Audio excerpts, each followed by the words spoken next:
Hey, welcome to the Christ Culture Podcast. I am Calvin. And I am Kiana. And we are in the cave, and we're going to discuss some things today and hopefully be a blessing to somebody somewhere. Absolutely. Yeah, so this is our second episode number 2. So how has your week been since our last episode? This week actually went by really fast. I can't even tell you what it like. There's something about somebody asking you, how was your weekend? Yeah. That it just erases all your memory. Mm-hmm. Or I'm like, I don't even know what Saturday was. You're like, I don't think I actually did anything. I didn't do any. I just breathed. This week went by pretty good. I had my last football game with my dance team, so that was exciting. Aww. Wow. They won the football Now, team. what age group is your dance team? High school. Okay. Yeah, so 9th to senior. I got you. 12th grade. Okay. And you're at what's the name of it? Colgan. See, they were building that school right when I got out. No way. And it's pretty close to my old high school. Okay. So, yeah, it's like 6 years old. Yeah. It's a pretty dope school. Yeah. Pretty dope school. I don't know how good their football team is. I got to talk positively. They're great. They're a great team, you know. They're really good at football. Yeah. In all sports, right? So how was your week? Let's see. It was okay. This week was one of those weeks where I had a lot of like mental hurdles that I had to get over. One of those tough weeks. So we can be real today, can we? Yeah, it was. Yep, I feel you. I have to agree. Especially like, I want to say Monday, Tuesday, Wednesday-ish. It was pretty tough. Our outing Wednesday night when we went bowling with the group, that kind of helped a lot. Yeah. So I was grateful to see you guys, but it was definitely tough. It was tough. Part of it was, I think last week we were building up so much to our first session, and I was like so engaged, and then we did it, and I was like, man, I can relax now. And my body didn't know how to do that. Yeah, but we're back. Yeah. And I'm okay now. So okay. Yeah. We're gonna talk deeper about that. Don't think that. Yeah. All right. I low-key noticed. You did? I low-key noticed. Noticed Wednesday? Yeah. I figured you because we were bowling and like it was your turn for a strong 6 minutes, and you're just like. Yeah, I was zoned out. He was out of it. I was like, I'm not gonna tell him. I'm just gonna see how long it takes him to notice. But yeah, we're gonna talk about it because I can agree. Like my week last week was kind of, I had a couple brain hiccups. Yeah. Where it's just like, okay, you need to relax and just trust God. And you're sitting there and you're almost like, am I sitting here right now? Like, wait a minute, let me just get my mind together and my thoughts. Especially at work, it was pretty tough, but you know, you just gotta. Those are the moments where you have to lean and trust in God the most, which is actually what we're going to discuss today. Yeah, speaking about trusting God. Trusting God. This week, and I've had, these obstacles many weeks, but this week in particular, it was like, I just had to go watch a sermon, open the Bible every second, and that was the only way I could get through. Yeah. Gentle reminders. All the time. Trusting God. That's our episode topic today. Yep. And we can get deep, right? Yeah. We in the cave. Let's go ahead and get into it. We in the cave. We family. Yeah. So the first question I want to throw at you. Oh gosh. Specifically, what does the word trust mean to you? Ooh, trust. It's almost synonymous with unconditional. Or maybe the word unconditional is in the definition of trust, but it's just coming down to like, no matter what happens, your belief in your anchor has to remain. And that could be anything, but with us saying trusting God, God is the anchor. Yeah. In relationships and in friendships, you have to trust that person. So that's the anchor of the hope of, okay, I'm believing that this person won't hurt me, this person will look out for me, this person has the best interest in mind. So putting that towards God, trusting God, you have an unconditional belief and hope that God is going to live up to his promise. And he always does. Every single time. He always does. Yeah. And it doesn't always come when you want it to. It's the hardest part with it. Don't look like God. How you want it to look. It don't sound like how you want it to sound. Yep. The preacher this morning was actually talking about, what do you do when you are obedient to him and the situation you're in doesn't look like the vision he gave you? That one stuck me so hard. It's so real. I was like, wait, because he was talking about like, yeah, of course, when we do things that we know we're not supposed to do, like we condemn ourselves and we're like, okay, now I'm in this place because these are the consequences of what my actions were. And so that's an easier place to understand. But when you're actually acting and listening to what God is telling you to do and he closes the door in your face, you're like, wait, but I'm doing this for the good of you. Why would you close this door? And like, you're not supposed to walk into every single door. Absolutely. You're not. It's so tough.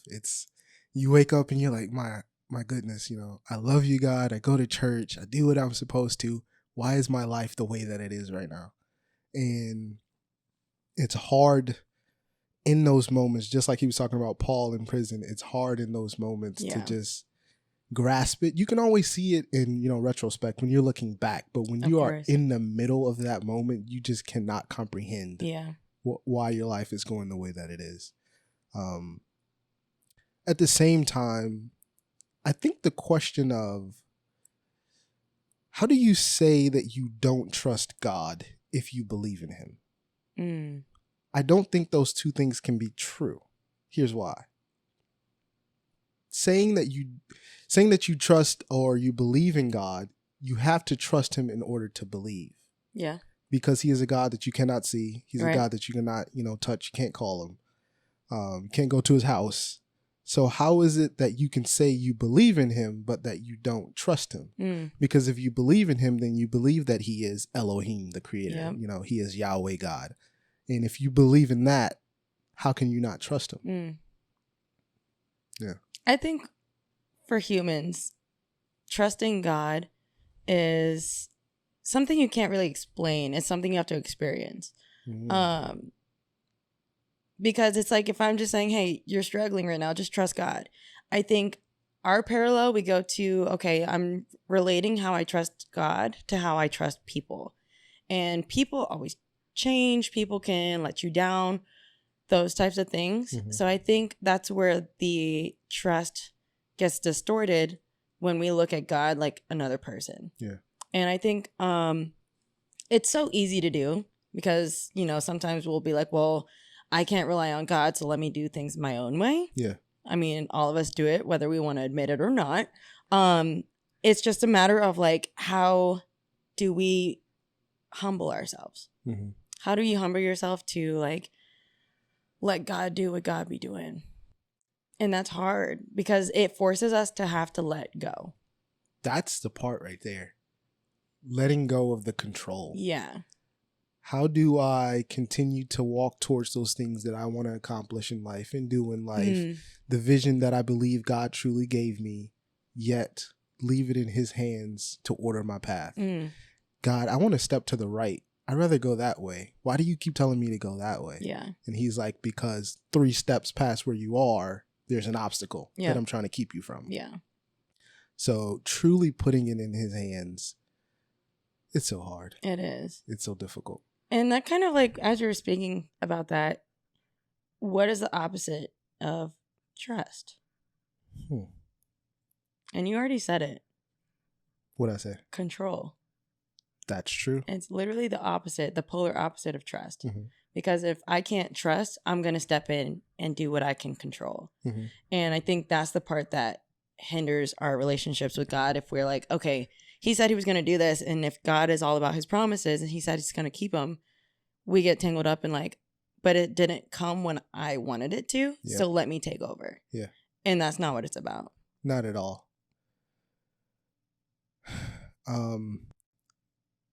Yeah. Control is something that I think I've dealt with a lot in my life as well. Same. Just, it makes you, I don't want to say it makes you feel better, but it makes you feel like you're a part of what's going on. Yeah. Because when you truly put it in his hands, the truth is sometimes you feel like you're just not a part of it, maybe. That things are just happening to you without you playing a role in your own life.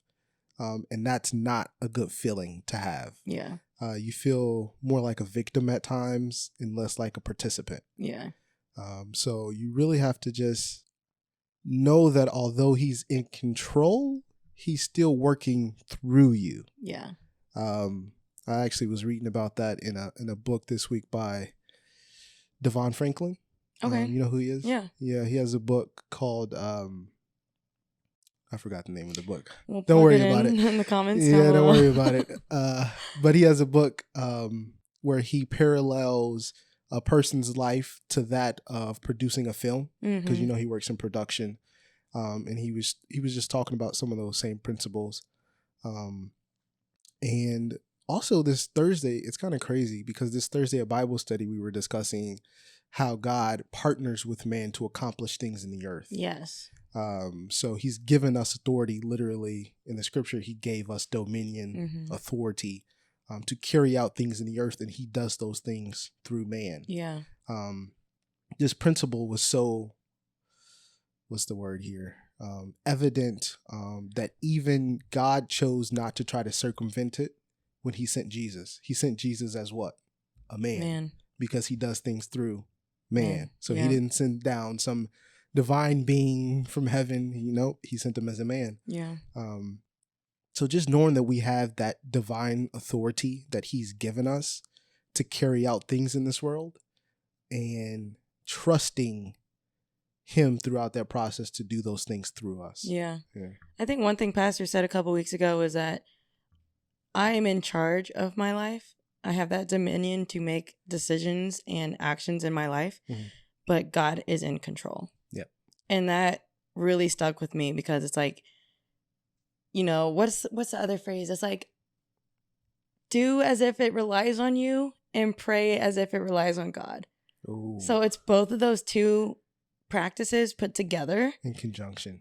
But there's like a fine line between I'm doing everything and I'm just praying once. Yeah. You have to pray almost even harder than you're working. Yeah. And you're already working hard. So it's like there's that ratio of like, how much do I need to be talking to God about this and how much do I actually need to be doing? And sometimes it's like, I don't need to be doing right now. I need to just be still. Yep. And I need to be eliminating distractions. I need to be staying home instead of going out with all these groups of friends or whatever it is. Like sometimes we just need to be still. Yeah. It's like you just said, there's extremes to it because sometimes you get too still. Yeah. And you get to the point to where you just sit back and say, you're not doing anything. Just you're take singing the wheel, Jesus, take it. Singing the song we were just singing, Wait on the Lord. You're right. And you're just sitting at your house like, wait on the Lord. I need a job. I need this. I need that. I'm just going to sit here and wait for him to drop it off to me when he's really saying, no, I need you to get up and do your part. And I think that's where that collaboration comes in, where God works through people, because it's like, yes, you can wait on God, but I think you have to do your part first in order for him to work through it. Yeah. So that's like, say, I don't know, if I'm going to, just off the top of my head, if I want to go feed some homeless people or something, right? I'm not going to just sit at my house and be like, well, God, bring some homeless people to me. Yeah. They're not going to come knocking on your door. You have to go to the grocery store. You have to go to the shelter and feed them. Yeah. And he will bring the homeless people to you in that space. Yeah. You know what I'm saying? Like, you have to do the steps in order for God to actually unfold everything that he's doing. Yeah. Faith without works is dead. Exactly. And that's just evident throughout so many of the stories in the Bible where God uses a man or a woman to accomplish something. Yeah.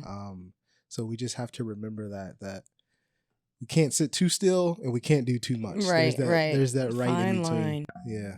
And another thing I wanted to talk to you about was this notion, and I'm guilty of it at certain parts of my life, and I've seen a lot of people end up in their older age still saying stuff like this, but it's like they're waiting for the right moment. And even at a young age, I'm starting to realize there is no right moment. No, there never will be. You got to just do it. Yep. I think Nike got that one right. Just do it. Yeah.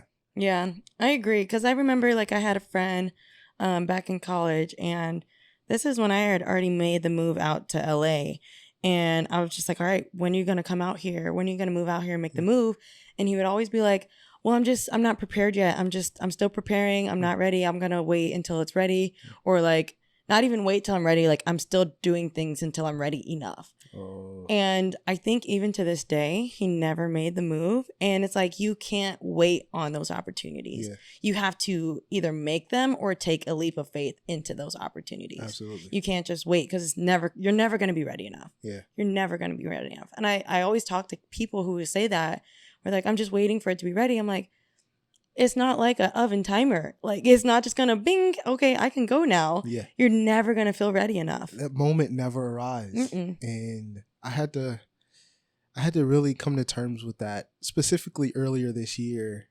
You know, I heard all my life people around me just, when I get enough money, I'm going to do this. You know, when this happens, I'm going to do this. And the worst part of it is when you hear someone say, when that person does this, then I'll do this. Yeah. Don't ever put something that's in your heart, in your spirit, and make it dependent upon another person, because it will never happen. No. When you have a vision, when you have a plan and you want to carry it out, just begin it. Put God first. Yeah. Consult him about it, and then just start. Start with whatever you have, wherever you are. I was listening to a book. I actually finished the book today called You by Eric Thomas. If you don't follow Eric Thomas, follow him on IG. He is the guy. He's famous for a video called I forget the title of it, but the saying in the story is, until you want to succeed as bad as you want to breathe, you won't be successful. I've heard that. Yeah. Yeah. So his book was great, but he was just talking about that. Start with whatever you have, wherever you are. And I think this is a testament to that. Absolutely. We sat down and had an idea, and the next week we were recording. Remember, because we were in the Starbucks talking about it, and we're like setting dates when we're gonna start, and we pushed out a date like 3 weeks after our meeting. I was like, I know myself. If I wait 3 weeks, I'm gonna find some excuse to be like, actually, no. Yeah. So I'm like, we need to do this next week. Yeah. Like, we can't even wait. We need to do it next week. And the crazy part about that is we didn't actually the footage that we filmed that first week, we didn't really use. Yeah. And you just get the kinks out, like just get it rolling. But we were like, let's start. Yeah. Yeah. And I think that's the hardest part often, is just starting. Yeah. People who are afraid to fly are usually more afraid of the takeoff than the actual flight. Sometimes there's turbulence during the flight, but the takeoff is the rough part. Yeah. So if you can just get past the takeoff, you might find that moment where you can soar a little bit and get used to it, and you'll be okay. Yeah. Yeah. I think that goes for anything too. Like, starting is always the scariest part, because all these fears come in of like, well, what if it's not good enough? Or what if I don't know what I'm doing? What if somebody finds out? Like, that imposter syndrome kicks in like 1,000 on that takeoff period. So my advice to anybody, if you're trying to start anything, is to just literally just do it. And I always know, like, hearing those words is like annoying, because you're like, you don't understand. It's like, no, I do. So actually just start it. Anywhere. And what helps is if you take strategic like points to do it, where if I'm like, okay, on this date, which is like, give yourself whatever it is, give yourself a short period of time, where it's not like 3 months later. It's like, no, like in 3 days, I'm going to start this. And how am I going to start it? I'm going to do this and this and this. And how am I going to get there? Maybe I need to reach out to this person. Maybe I need to research this topic really quickly, because the thing is, starting it isn't the hardest part. Because even once you start it, that's what prepares you. It's not, let me read a couple more books, let me do this certification, or let me get all these things in line before I start it. Yes, certain things you might need a certification to do. But in the meantime, it's like, what can I do with what I have right now? Like you said, that's going to get me there. Because once I get in there, now that's when I'm going to start learning. Because I can't prepare if somebody cancels what I'm going to say to them, because they don't teach you that in a textbook. You know what I'm saying? Like, you can't prepare yourself for the things that are going to happen along the road. You cannot. You can't. And experience is the best teacher. Yeah. Yeah. So if you got that business that you want to start, and you keep saying, when I get enough money to go take a course about the business, no, go on YouTube and start watching videos YouTube tonight. YouTube University is a free university. Take notes, learn everything you can online about the business, And the other thing that I was just thinking about is, oftentimes I hear people say, I want to start a business, and the first thing you hear them talking about is, I got to find a building to do it in. I'm like, whoa. Do you have a business plan? Right. Do you have a customer? Do you even have products yet? Does anybody know who you are yet? Yeah, you can start small. pull out a piece of paper and start writing. What do you want your business to be about? Who do you want to contact? Who do you want to service? Just start with what you have. Yeah. And no matter what that is or where it is, eventually, like you said, once you get your foot in the door and start doing things, the rest of it will reveal itself Absolutely. to you. Yeah. I have a testimony to share. Come on. Okay, so it's starting with what you have. I feel that in my heart because, okay, so setting the scene. This was after I finished my contract with Disney Cruise Line. Mm-hmm. So this is a year after I graduated college, and now real life really starts because Cruise Line was pretty much training wheels. I didn't have to pay for rent or anything. Like, I was just working and then saving my money. Mm-hmm. So then I took a 3-month period after I got off the ship, and I said, you know what? My goal is still to move out to LA to do my creative dreams. I'm not going to stay home for like 6 years or like 6 months and a year trying to figure out what my next move is. Like, I need to do it. Yeah. So as soon as I got off the ship, even before I got off the ship, I was looking up agencies out in LA to get like, you know, represented as a dancer. And nothing that I was sending out was landing with them. I was sending out my resume, my reel, like every 2 weeks to different agencies, like for months before I got off the ship.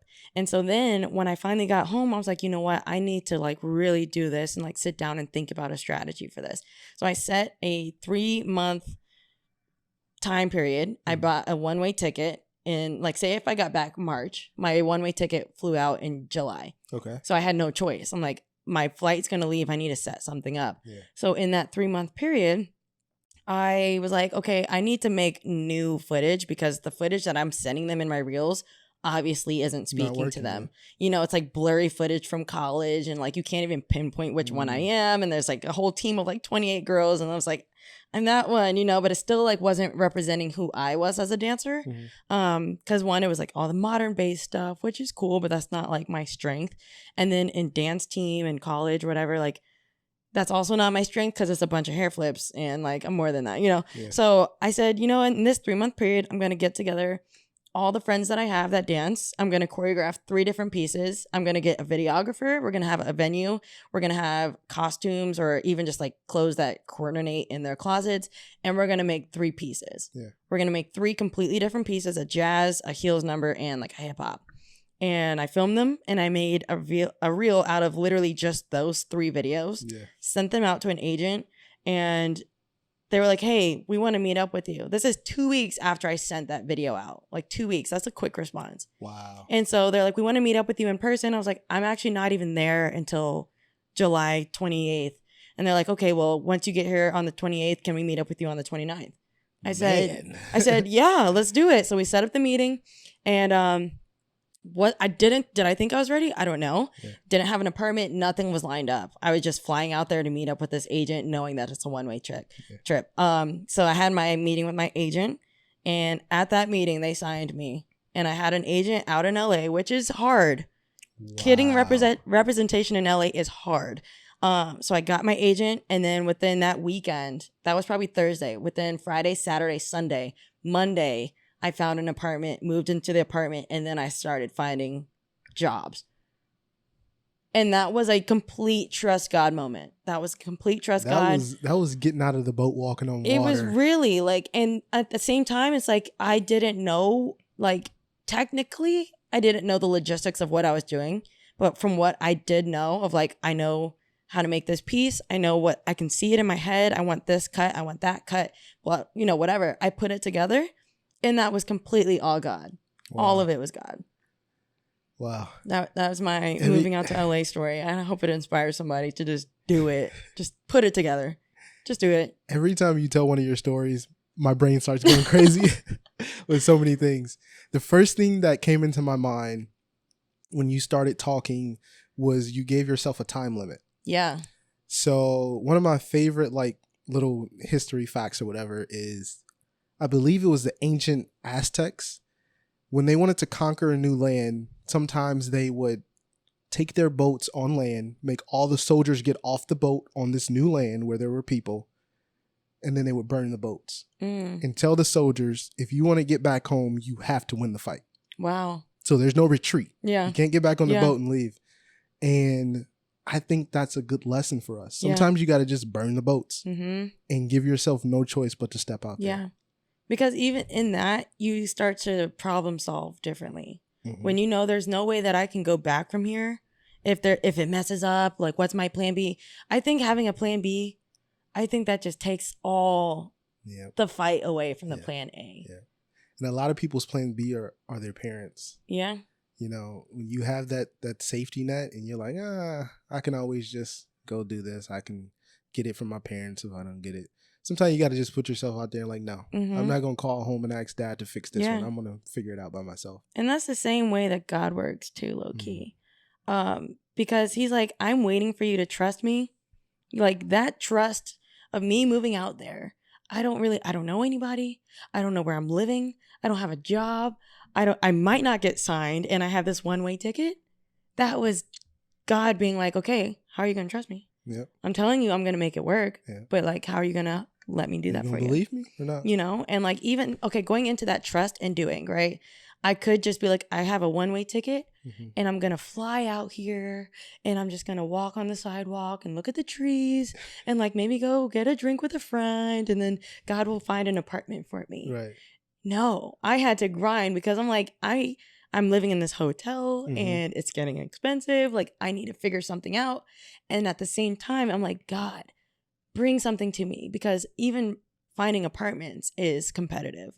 Everything about LA is competitive. Right. About like any industry, honestly, anything about any industry is going to be competitive. Yeah. And you can't let that scare you because if God is calling you to go somewhere, not even go somewhere, if he's calling you to do something, if he's calling you to speak to somebody, if he's calling you to start a new venture that you don't know anything about, he's saying, but are you going to trust me? Yeah. Because he's already put the stuff that you need in place. Yeah. The other thing that I heard while you were telling your story was the fact that when what you were doing wasn't working, you became adaptable. You didn't just keep trying to do it, which is the definition of insanity. Yeah. You tried something different. Yeah. You said, okay, that's not working. Let me do something else. And you made your videos and you put that out there and look what happened so quickly. Yeah. I heard something once, I can't remember who it's from, but they were talking about the fact that you cannot make withdrawals from an account that you have not deposited into. So you deposited into that account through all the work that you were doing. And when it came time to take the withdrawal, there was something there. Yeah. You have to put the work in before you can take out withdrawals. Otherwise, you're going to have a negative balance. I agree. Yeah. I agree. Because even the reels that I was sending out before I got off the ship, it was easy for me to put together because I'm like, let me just collect some footage that I had. Like none of it was my original content. It was stuff I was doing of other choreographers or other dance gigs or whatever it was. So it was like my heart wasn't necessarily in it. It was like, here, just look what I could do, or like look what I have done, not even what I could do. And it was easy. It was easy for me to do that because I'm like, okay, this is something that's living on YouTube. Let me just go burn it off and like put it together. But the hard part was, how am I going to do something that represents me? How am I going to put something together that somebody can see what I'm doing? And that was the work. Because now I had to be like, okay, well, I see this concept in my head. That was another thing. God put a vision in my head. And God puts visions in your brain so that you can see it, and that's your motivation. Yeah. Because even today in the sermon he was saying, he's like, he put a vision in his head, he dreamt, and he saw a man that said, help me. Yeah. So he went to the destination, got to the destination, and there was no man there. It was actually a bunch of women. Yep. And it was like, what do you do when that happens? When you have this vision, you get there and it's not what you thought it was going to be. He said, you still deliver the mission. Stick to it. You still do what God set you to do, because either you're going to help somebody in you doing that mission, or you're going to get to that person through the not even mishaps, but the obstacles you go through to get to that person. Right. Which God has already set up and ordained, predestined. Before the foundations of the world, as the Bible. That's right. Bible says. Since you gave your little testimony, I'll do mine too. Yeah, what you got? What you got? So I come back from Michigan. Let me just set the stage a little bit. This is May of this year. Okay. The situation I was in at the time was I was in Michigan. I still had my apartment here, but I was living there with my mom because she was kind of looking after me. And I had surgery or whatever. And I still just wasn't feeling well. And one day, clear as day, I heard the Lord say, you have enough. It's time to go back. Hmm. And I had been there at that point since January or February, so 3-4 months, something like that. And I remember standing there saying, God, how in the world am I going to go back to Virginia, living by myself, feeling how I'm feeling, going to work every day? I don't understand how that's possible. Yeah. I'm barely surviving living in my mother's house where she can take care of me. And he was like, you have enough. Oh. And so fast forward, I come back here. And let me just tell you how he already had things set up for me when I got back. I get back. Literally 4-5 days after I get back, I get a call from Iman. Shout out Iman. He says, I'm downstairs, come open the door. He hasn't seen me in like 7 months because I've been in Michigan. Yeah. So at this point, all my friends don't really know what's been going on with me. They know I was sick, but they didn't know like what was going on. He says, I'm downstairs, come open the door. I need to see you. So he just wanted to see me because he hadn't seen me in a long time. He comes up, we're just talking. I'm telling him everything that's been going on. He was the first one that I told. And he brought his girl Tay over with him. And then while we're sitting there in my apartment talking, he says, oh yeah, by the way, now before this, he lived down in Woodbridge, which was pretty far from me. Yeah. And he says, oh, by the way, I live like 8 minutes from you now. Come on. So here I am worried about being here alone, and now my brother's down the street. I love that. I told you I accepted the calling on my life around this time too. Yeah. I get back to work. The guy that I worked pretty closely with had left. And the guy who he was replaced with, who works directly with me, is a preacher. Wow. Sitting right there in my office with me. Jeez. So God just had all this stuff set up. Even with my apartment, they tried to raise my rent like $300 or $400. And I'm like, I can't do that. And I'm packing. Half of my apartment was packed up in boxes. And I was trying to find a place to move, but I just really couldn't find anything I liked. But I'm like, I've got to be out in 2 weeks, so I got to do something. So I packed the apartment up. It's literally 2 days before I'm supposed to be out of the apartment. I'm sitting in the apartment, and I'm trying to figure out, what am I going to do? Where am I going to move? I go out for a walk, and I get to the light over here around the corner. And you know how when you walk up, before you cross the street, you press the button so the light will change for the pedestrians. As soon as I walked up and touched the button, it was like simultaneous. The light changed and the light came on for pedestrians to walk. In the middle of the day, this is high traffic. And I heard God say something to me, and he said, it does not matter what decision you make. I'll support you. Wow. So I said, are you sure? Right. Like, are you sure? I'm like, are you sure? Is this a test? And he's like, try me. Yeah. And I'm like, well, my decision would be just to stay here. I don't want to move. Mm-hmm. I go back into the apartment. I walk into the leasing office. Now, I've already spoken to them 3 separate times. Yeah. And I go back and I talk to her and I say, did you already rent my apartment to someone else? And I'm like, if you have, I'll just pay the extra money, whatever. I don't want to move. And she looks at me and she's like, oh, you want to stay here?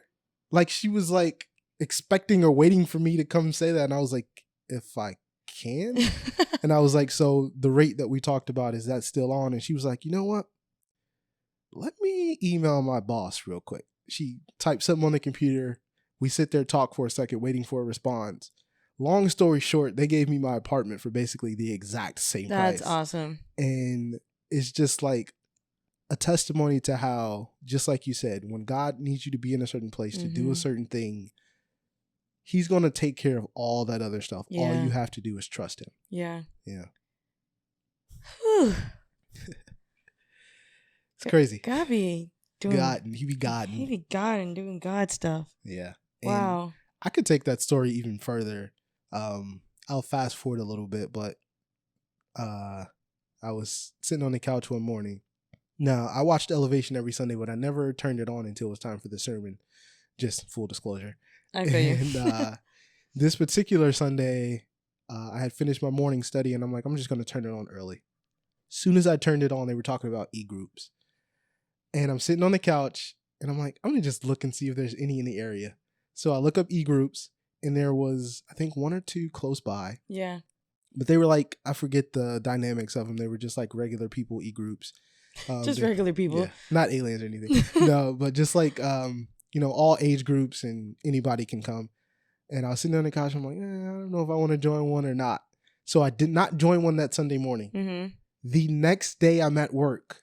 I look again and Rebecca's e-group pops up for the first time. Wow. The next day. So if I would have joined the day before, I would have never saw Yeah. hers. But the next day I joined the e-group. Fast forward, I meet all of you. Yeah. And here we are. That's crazy. Yeah. It's interesting to like see how people's paths come together. Mm-hmm. Because, yeah, that's crazy. Because I kind of had the same experience when I found e-groups, Mm-hmm. where I was like, you know what? I just want fellowship. And like none of the other churches in this area are doing it for me. Mm-hmm. Like I've always been watching Elevation. Let me see if they have something online. Mm-hmm. And like same thing. And there was like a watch party in like Springfield. I was like, that's 2 minutes from my house. Right. You know? And then when I went to that watch group, Rebecca was actually there. And they were doing like the announcements at the end. And she was like, I have an e-group. It's for young people, blah, blah, blah. What? Come and talk to me afterwards. And usually after church, I'd be dipping out because like just social anxiety. I'd be like, talking to people. So I was like, you know what? Today, let me actually just like stay and like have conversation, even if I feel awkward. And so like went to talk to Rebecca. She was super chill. She had purple hair. Yeah. And I was like, when you say young people, are you mean like teenagers or like, because I'm almost 30. Like, what do you mean? Yeah. And she's like, no, you could come. Like, they're not going to be like super young, but like, 20s-ish, 30s. And I was like, bet, let's do it. So then that's how I got plugged in with the e-group and like met all you guys. I'm like, and then everybody's creative. And I'm just like yearning for a creative like circle. That's what I was just about to say. I'm like, yeah, God knew what he was doing. Like, and then fast forward, we're like, let's do a podcast. And here we are. Yeah. It's crazy. All of us in the group had cameras. Yes. All of us had we have like equipment. 4 cameras in here right now. Right. And the other crazy part about this whole story is Rebecca didn't even want to start the group, remember? Yeah. She was like apprehensive about it. That was her acting in obedience, for sure. And her obedience to him brought us all together. Yeah. Yeah. Be obedient. Be obedient. Trust. That's a TikTok moment. God. Be obedient. Okay. Hashtag be obedient. Yeah. Yeah, it's just crazy the way that he be putting things together when we don't even see the point of it, the purpose behind it. Don't know. It's crazy. So I want to talk about our little cartoon illustration. Okay. So when trusting God, there is a difference between that control and trust, right? And I think what underlines trust is just the same dynamic between dark and lightness, right? Where there's darkness, there's lies happening, and where there's light, there's truth. Yeah. Right? So I think in that same breath, wherever there's fear, or wherever there's darkness, there's fear, and wherever there's trust, there's hope. Yeah. Right? So there's always this polar contrast. So for our illustration, we're going to take it to like Bugs Bunny's days. You all don't know who Bugs Bunny is. You're too young for this podcast. Get on. You can't stay. Oh my God, are we old enough to start talking like that now? Yeah. No, in class the other day, one of my classes, I played Miss Elliott. Oh. I said, y'all know who this is? Miss Elliott. They're like, who? I said, you have homework right now. Don't come back to class until you look up Miss Elliott on YouTube. Right. Anyway, Bugs Bunny. So in the cartoon, they'll have like an illustration where there's like this little devil on one shoulder and then there's an angel on the other shoulder. Basically, that's like your conscience of like, do I do the bad thing or do I do the good thing? And they're always like whispering in your ear and you're like, okay, which one am I listening to? So I think it's the same thing in life where we have these voices where it's like, is this the voice that I could trust or is this the voice that's like lying to me? I don't know which one it is. And so I had this revelation a couple weeks ago, but basically this little devil version on this side, when we actually look at him in perspective, he's actually only this big. He's only like 2 inches big, right? And so because he's so small and he knows he doesn't really have like much dominion over you, he's going to speak out of insecurity, speak on to your insecurities. Sometimes he speaks what you think or what you even know is truth, and he tries to manipulate you. Ooh. He tries to manipulate it, and because he's so insecure, he might act more on anger and yelling. So he might have a much louder voice, and that's the voice that we hear that's like, oh, you're not good enough. You're not going to ever add up to this, or this person doesn't like you, or nobody's going to ever like you. Like, that's that voice that we hear, that taunting voice. Now, on the other side, the other polar is our angel figure, the one that we can trust, the one that speaks light, the one that empowers us, right? Now, in reality, if we actually look at the perspective of this one, he's actually not even the same size as the devil one. He's actually like, however tall you are, I think he's a whole foot taller than you. He's got a whole foot or like even 2 feet over you. Bigger than you. He's way bigger than you. And he's actually like your bodyguard. And he'd be protecting you.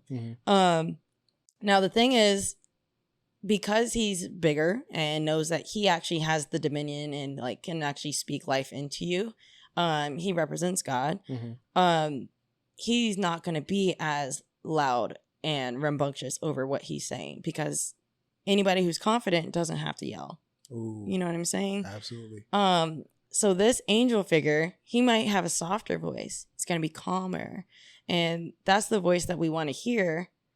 But sometimes we can't because it's so calm that we get confused. Where it's like, I keep hearing this voice. Is this what you want me to do? Yeah. And it's like, if you feel stressed on that voice, no, that's not it. If it's not peace, it's not for you.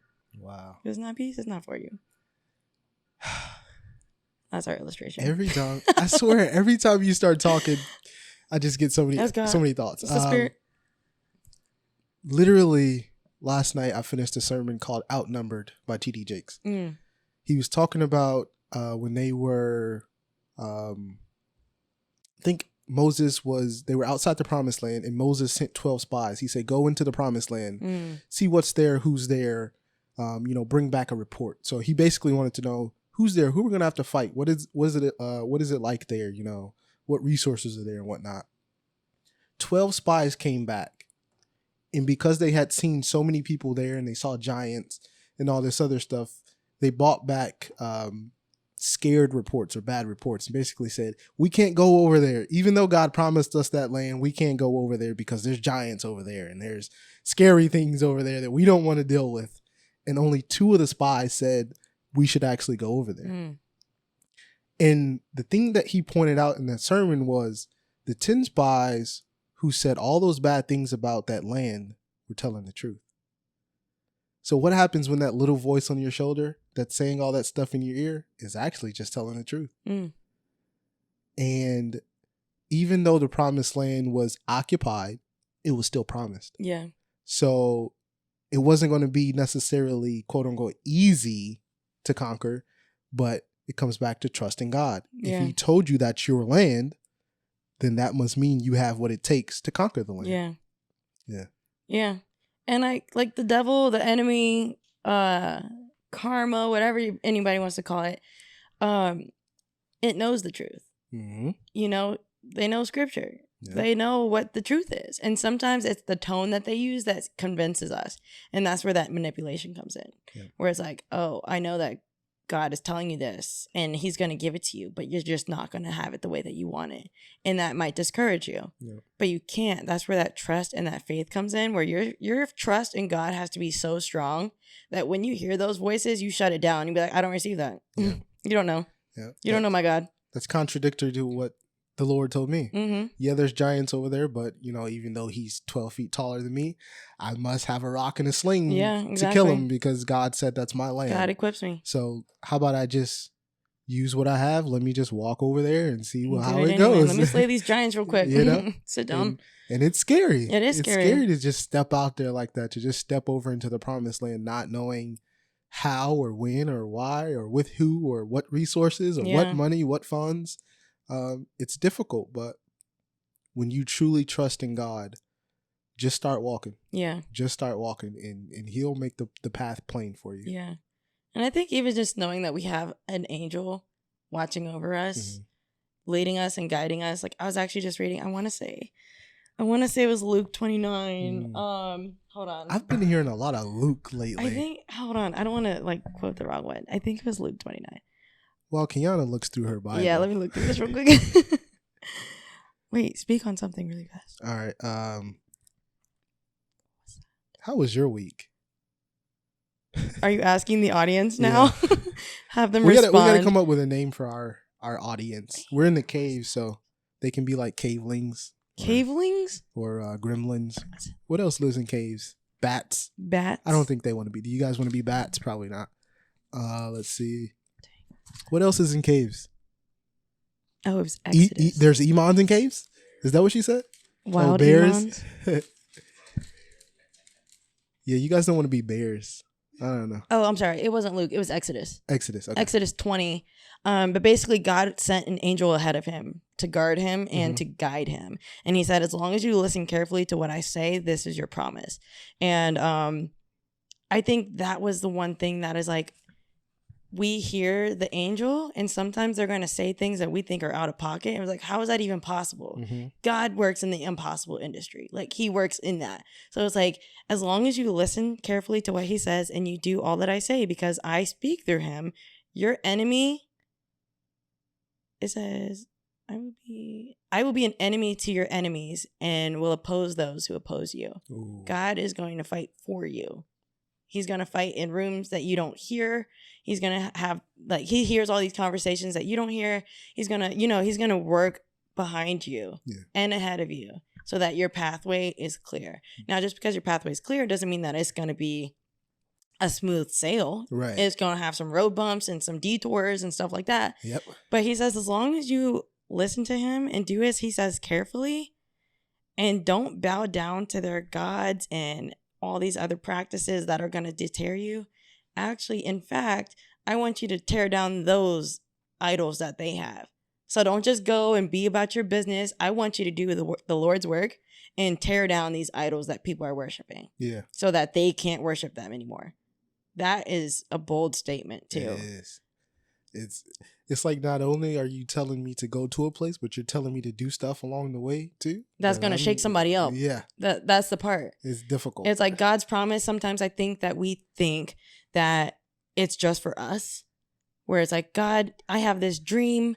You're going to send me, you said you're going to send me to this place and I'm going to thrive. No, no, you might thrive. You probably will thrive, but you're going to have to get out of your comfort zone to help somebody else first. And helping them might be tearing down their belief system. The preacher this morning, what's his name? Robert Madu? Yeah. Robert Madu. He was saying the same thing. He was saying that if you have a vision that only suits you, it ain't from God. It's not for God. It's not from God. Yeah. That's huge. Yeah. Yeah, because a lot of people want to get to a certain place. They want to have certain things, but it's only for them. It's for selfish reasons. If it's selfish, it's not going to work. It's not going to last either. That's the thing. It's not going to last. You might be able to actually get it somehow, but it will not be sustained. Yep. Only those things through God will actually be sustained. Absolutely. Yeah. Yeah. There was one more thing I wanted to say about the illustration. Okay. I can't remember right now. But I think, just going into knowing what to trust and understanding your fears. So in reality, you're always going to have a little devil on your shoulder. He's always going to be there. He's not going to go away. And the more, the closer that you get to your anointing and your purpose, the louder he's going to get because he can see how close you're getting. So if you're ever going out of on faith to do something that you know is for God, just expect that the devil, the enemy, the karma, whatever it is going to be trying extra hard to tear you down, to distract you, to tear your path, because he's like, no, heaven's going to gain another one. It's like, nah. Yeah. I got to try this. I got to try this. I got to cancel that. Blah, blah, blah. The devil can sense that. Yeah. He can sense that. Just like, I love the story when Jesus was on the boat with the disciples and the storm arose and Jesus was asleep and they woke him up like, Jesus, there's a storm outside. He's like, you have no faith, dude. Right. He's like, I'm in the boat. You think you're going to get killed by a storm? Right. He said, and be still. And the wave stopped. And he said, go to sleep. And it's just like, because Jesus was on his way to perform a miracle, the storm came, trying to slow him down, trying to stop him. So if you are going through something difficult right now, trust and believe it's because something good is coming. Yeah. Or God has something for you. And the enemy knows that. Yep. Yeah. So he wants to try to slow it down. Yeah. Absolutely. Do you have anything else you want to say about trust or control issues? No. Just that control part hits hard. It's the control. Like, don't hold on too tight. Mm-mm. Don't try to control everything. It will not. I promise you, it won't go well. Have you seen that visual? It's like an illustration of somebody holding what looks to look like a branch with thorns on it, and they're holding onto it, trying to like hold their body up, or like they're just holding onto it too tight. Yeah, and it's actually making their hands bleed, and it's gripping the skin off of their hands because they're holding on so tight. Mm-hmm. And I think the words that go with that image is sometimes it's better to let go of things, especially if it's hurting you. Ooh. You get used to that pain. Mm-hmm. And sometimes when the pain goes away, being okay feels weird. It feels off. Yeah. And you almost self-sabotage to get that pain back. Yeah. Yeah, so. There's definitely some healing that comes with that. And I think the more honest we get with our prayer and our conversations with God and be like, yo, like, I'm actually hurting from this. And this, like something healthy is finally coming into my life and I'm self-sabotaging. Like, why? Yeah. Search my heart. Like, I've constantly said, like, search my heart, God, and let me know, like, what I need to work on, or like reveal in my heart what's going on that you want to heal me from, that you want to deliver me from. Yeah. And then it's crazy.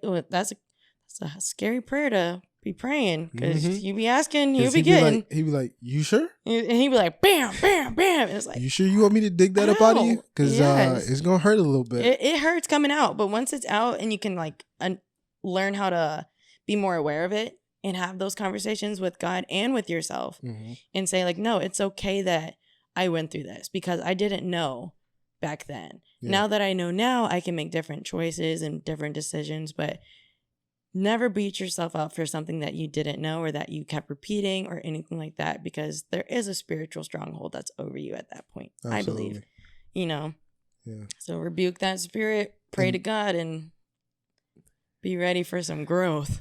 Yeah. The last thing I'll say about that is just that pain that you go through after something's been uprooted out of you is different than the pain before. Yeah. Because the pain before has no purpose behind it. Yeah. But the pain afterwards, it is leading towards a better you. Absolutely. Just like when you get a surgery, something may be wrong with your body and you're in pain, but there's no purpose behind that pain. You're just in pain because something's wrong. After they do surgery on you, you might have pain from the surgery, but that pain has a purpose. Yeah. It'll eventually come to an end and you'll be healed. Yeah. So even though it's going to be painful, let him do the surgery. Yeah. And get better from it. He's the best surgeon. That he is. The best one in town. Yep. All right. We ready to do some questions? Yeah. So this segment of our podcast is called Questions from Our Audience. Sponsored by our producers today. We have our producer Iman asking us some questions. And what you got for us? Did you turn your mic up? Okay. I taught him how to do this before we started. 1 moment for technical difficulties. In the meantime, if you guys ever have any questions for us, please comment them in the comments below, and we will do our best to answer them on our next episode. Yep. Howdy do. We ready? What's good? All right. So question: who has been the most considerable influence on your life, and imitate a piece of advice that they would give you? Ooh, that's a good question. You know what I'm about to say? God. Can you read the question again? I'm going to do it. I knew it. Who has been the most considerable influence on your life? Imitate a piece of advice that they would give you.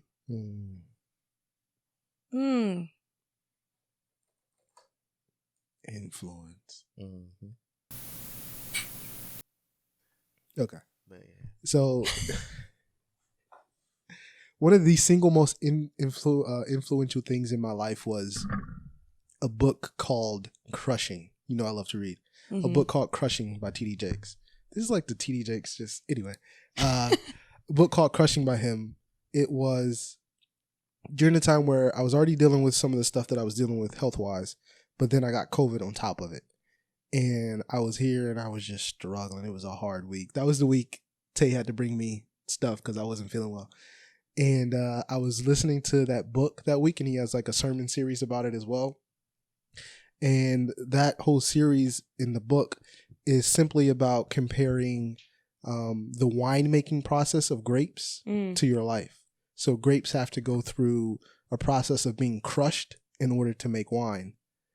And it really turned my perspective around on going through hard times in your life, because oftentimes you are going through the crushing. See, the thing about the grapes, when they're in the press and they're going through the crushing, they don't know that they're about to be turned into wine. All they know is that it hurts.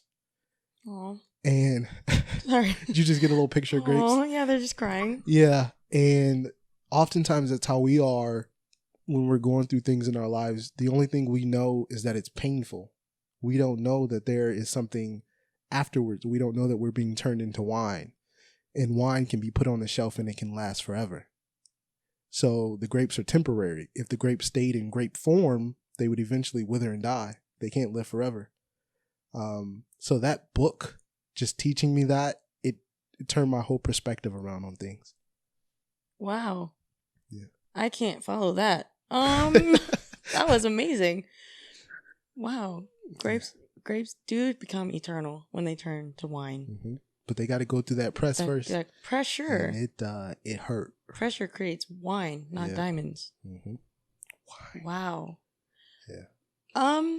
Let's see. I mean, one influence that I can't ever forget is Priscilla Shirer. Mm-hmm. She is a pastor, and she is one of the women that shaped my relationship with God when I was first coming to Christ. Because she is big on relationship and she is big on prayer. She is a prayer warrior. Mm-hmm. So much so that she influenced, like, she is the first person that I understood what a prayer closet is. Where you have a room designated where you can just go and be locked in and pray. You like put things up on the wall and you pray about everything. She'd be in there for like hours. So one thing that really I took from that is that she translated the way that I saw prayer, because up until like learning from her, I saw prayer as like, dear Heavenly Father, art thou blessed me? Like I could see it, like all jokes aside, like I saw prayer in King James Version. Yeah. Where I was like, okay, I just feel like I'm reciting a bunch of words that sound right. Yeah. But there wasn't a connection for me. And so my prayer life was disconnected from God. Yeah. Where I feel like that for me was religion. Where I'm like, I feel like this should be the right thing for me to say. So I'm just going to say it and hope that he hears it. Mm-hmm. Compared to talk to God as if he's your imaginary best friend who knows everything about you, even your past and your future. Mm-hmm. And like he'd be knowing you to your core. So talk to him how you would talk to that person. So like now my prayer life is like, sometimes I'll be like, Heavenly God, yes, thank you for this day, blah, blah, blah. And then I'll catch myself and I'll be like, God, like I'm stressed about this right now and I'm scared about it because I don't know what's going to happen. And like, what are you trying to show me right now? Like I literally pray like this, like this voice, this tone. Yeah. I'm like, what is going on? Like I'm so stressed and it's scaring me. Like what? Mm-hmm. And then I'll like be quiet for a second, or I'll just like go on a rant of like, why are you so stressed, Kiana? Yeah. And then I'll go on a rant and I'll tell him everything I'm stressed about. And then I'll just have a moment of like meditation and just be quiet. And then that's when I hear his voice the loudest. Mm-hmm. So just translating like what you think prayer should sound like for the sake of it sounding like a prayer, rather than you having a close relationship with God and like just talking to him. Two different things. As genuinely as you would talk to somebody else, with more respect, of course, but like just being yourself. Yeah. Yeah. There's a scripture that, and I can't think of it exactly, but it says something to the effect of, don't come to him with vain repetition when you're praying. Yeah. And I think it goes on to say, basically, because he already knows what's on your mind and your heart anyway. Yep. So you're not tricking him. Right. By, going through the motions. Proper. Exactly. Mm-hmm. And I used to do the same thing every night, say that same structure. Yep. And when I heard that, I was like, oh. Yeah. Like you said, you've got to start praying a different way. It's a whole different tone. Last thing I'll say about that. Thursday night Bible study with my father through Zoom. We just started this Thursday a series on prayer. I'm going to send you the link to that first one so you can go back and watch it on your own time. But it's wild stuff about prayer. It changes your whole mind. I'll send you that. Send it to the group too. Yeah, I'll send it to them. Y'all can get plugged in. Yeah. All right, what you got? Next question. What is one lesson that God has taught you that you think everyone should learn at some point in time? I repeat again. What is one lesson that God has taught you that you think everyone should learn at some point in time? 2 words. Don't judge. Don't judge. As a society, it's so easy, even just like, it's so wired in our brain to even be like, I don't like her shoes. Or like, why that person look like that? Or why did that person say that? I would never say that. That's judging. Don't do that. Because God doesn't do that. And so we shouldn't do it to each other. And not even us doing it to each other, it spoils your heart when you do it. So sometimes like you'll have to catch yourself and be like, oh, did I really just spit out an unnecessary opinion about another human being? Something that I like to say, like if I hear somebody judging, I'll look at them and be like, that's somebody's child. And make them feel bad about it for a second. That's somebody's child you're speaking about. What do you mean? That's somebody's daughter. That's somebody's son. What do you mean? Yeah. You know? Like the saying, if you don't have anything nice to say, don't say it at all. Yeah. Don't say it at all. You know, even thinking it, like catch yourself in that thought because your thoughts come into fruition too. That's so real. Yeah. Yeah. Especially when you go through a tough time in your life, I think the lesson that he taught me was just, it's kind of right along with that, but it's you never know what a person's going through. Yes. Do not look at a person and think you can understand them. I promise you're wrong. Chadwick Boseman. Yes. Yes. For real. Just like Chadwick. Is some of the ways that I felt, and then I look in the mirror and I'm like, you don't look anything like what you feel like right now. And if I'm that way, I know others are that way too. So absolutely. Just like you said, do not judge. Just because somebody's smiling, just because it looks like somebody's healthy or it looks like they got it all together, you never know. So if you see them having a bad moment in public or, you know, having an outburst or something, don't think that you understand why. Right. Just pray for them. Try to be supportive. Otherwise, just remove yourself from the situation. Yeah. Don't judge. Also, don't judge yourself. That's a big one. When you look in the mirror, don't be like, oh my gosh, this blemish or this is wrong about me or like, gross today. Yeah. Like get into the habit. This for the sisters, but bros can say it too. It's like, I'm real cute today. Yeah. What would you guys say? I'm real handsome. Handsome, yeah. No, like, sometimes I look in the mirror and I'm like, dang, you're real dapper. You're real dapper right now, you know. But like, even when you're feeling uncute or unhandsome, you have to literally train your brain to be like, no, but I'm still cute though. Yeah. I'm still cute though. Yeah. Because God thinks you can also be honest with yourself though. God like in the morning, you can be like, "Dang, bro, you got crust in your eye. You're a little crusty right now. Let me clean you up a little bit, cut." And then you'll be real cute. There's a difference between being honest and being negative. Yeah. Right. So just always find 3 things good about yourself. Absolutely. And then find 2 things that you need to fix about yourself to make constructive criticism. Yeah, absolutely. That's it. Yeah. Last question. One more. Okay. What's your top strategy for success? Ooh. So example, right? Top strategy for success, right? Trust in others. My top strategy, discipline. That's a good one. Remain consistent. Even when others won't, when others don't want to do the work, you do the work regardless. That's pretty much it. Just simple. Discipline. Let's pause to sink that in. Yeah. Just let it marinate. Let the juices permeate the meat before you cook it on the grill. All right. I'm vegan. That's weird. Okay. Permeate the tofu. Okay. Let it soak. Most recently, the audiobook I'm listening to is Atomic Habits. Did I talk about this last time? I might have. I don't know. No.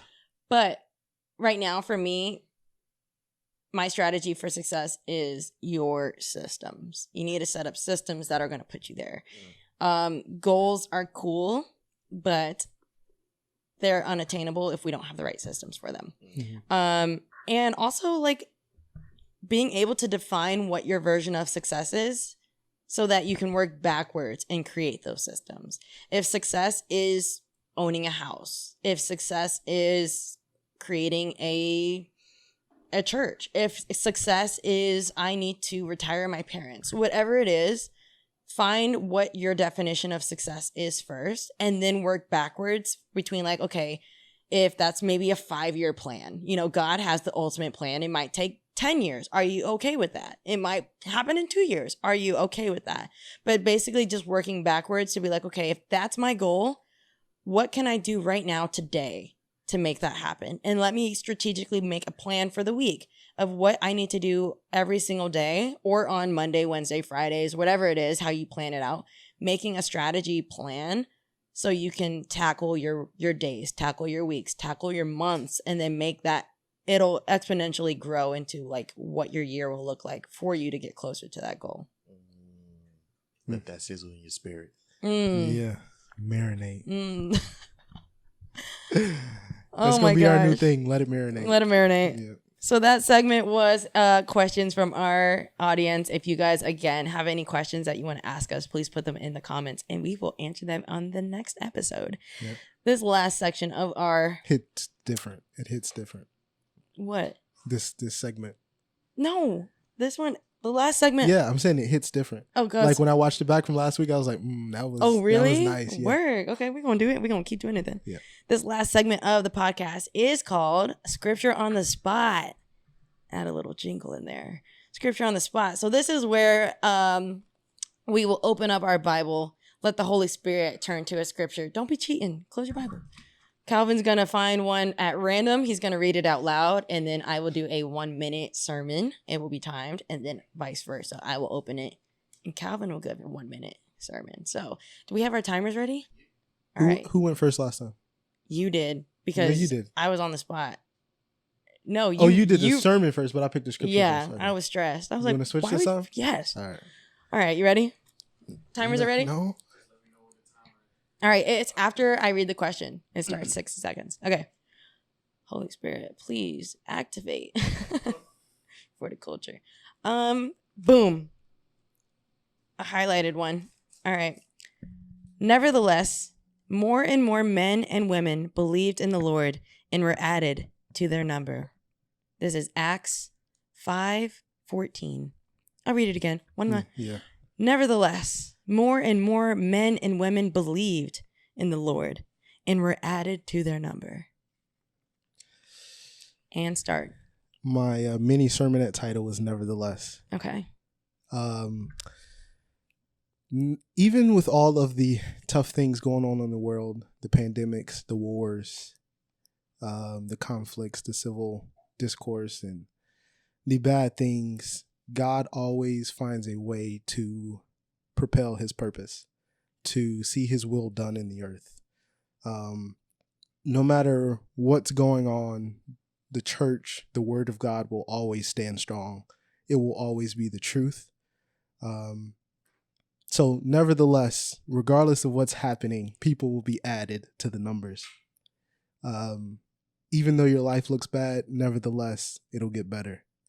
Even though today was tough, nevertheless, tomorrow will be better than today.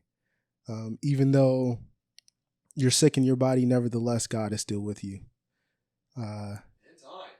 Yeah. Wow.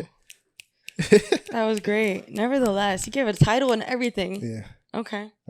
You ready? I think so. Okay. Oh, fingers are hitting the Old Testament. Stop. Not the first page. Leviticus. Oh, gosh. You be picking the hardest ones. All right. Here goes nothing. Oh, my gosh. The title of this section is called Eating Fat and Blood Forbidden. See, it's perfect because I'm vegan. Oh. Go ahead. It says, the Lord said to Moses, say to the Israelites, do not eat any of the fat of cattle, sheep, or goats. The fat of an animal found dead or torn by wild animals may be used for any other purpose, but you must not eat it. One more time. Read it twice. Go ahead. The Lord said to Moses, say to the Israelites, do not eat any of the fat of the cattle, sheep, or goats. The fat of an animal found dead or torn by wild animals may be used for any other purpose, but you must not eat it. Okay. Ready? Call this one veganism, but in fact, it's not about food.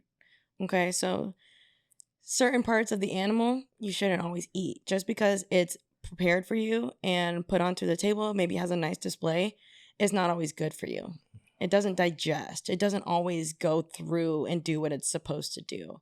And especially, say, like even roadkill or like crows eating something on the side of the road. You don't want to eat that because it's infested. There's a reason why he's saying don't eat it. Because your body is a temple, and the foods that you put into your body are fuel. And however you feed your body is how your body is going to perform. Not even just through the foods or the ways that your activity level is. Some things will not sit right, and your body will not be able to perform at its optimum that it's supposed to be. This is not about food. This is not a vegan promotion, but let that sit. Ooh. Okay, that was a good one. That was a good one. Work. Second epi done? Second epi done. What? 2 weeks in a row. Let's go. We on a roll. We're doing it. That's the cave. Yeah. We're thinking of an acronym for cave. For cave, yeah. CAVE. So if y'all have an acronym, let us know. Yeah. Right now, we're just a Christ Culture Cave. That's right. You know, it kind of feels like a cave in here too. We let the wall down, and you know, we locked in. Yeah. But yeah, you guys, thank you for listening in. Follow us on all social media platforms except for Twitter and Facebook. That's Instagram, TikTok, and YouTube. And Spotify and Apple Podcasts. Wherever you find your podcast. Yeah, just not MySpace or anything like that. Nah, I don't even know if MySpace does. It does. It's music now. Anyways. Well. But yeah, we'll see you guys next Sunday. Every Sunday we'll be dropping an epi. And definitely let us know in the comments if you guys have a topic you want us to talk about. We're always looking for new things to talk about relating to the culture of Christians. Yeah. I was going to say Christ, but Christ. All right, y'all. We out. Work.